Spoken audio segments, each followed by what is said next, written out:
சொந்தமாக YouTube channel நடத்த வேண்டுமா? நீங்களும் பிரபல ஆங்கர் ஆக வேண்டுமா? உடனே சேருங்கள் Pandey school of journalism. Contact 7338824242. தமிழகத்தின் விண்வெளி தொழில்நுட்ப ஸ்டார்ட் அப் நிறுவனங்களை ஊக்கப்படுத்த தலா 50 லட்சம் ரூபாய் வரை நிதி உதவி வழங்க அரசு முடிவு செய்துள்ளது.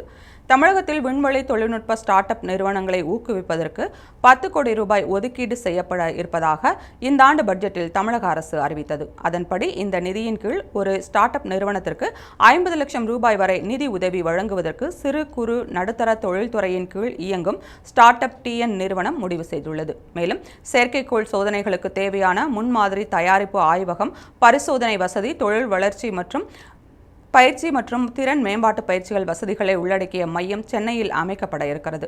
அதற்கான திட்டத்தை தேடும் பணிகள் தொடங்கியுள்ளன. மேலும் இந்த நிறுவனங்களுக்கு தேவையான ஆலோசனைகளை வழங்க சென்னையில் வழிகாட்டி மையமும் அமைக்கப்பட்டுள்ளது. விண்வெளி தொடர்பான ஸ்டார்ட் அப் நிறுவனங்களுக்கு மத்திய அரசு ஏற்கனவே 1000 கோடி ரூபாய் ஒதுக்கியுள்ளது. இதன் மூலம் தமிழகத்தில் ஸ்பேஸ் ஸ்டார்ட் அப் நிறுவனங்களின் எண்ணிக்கை அதிகரிக்கும் என எதிர்பார்க்கப்படுகிறது.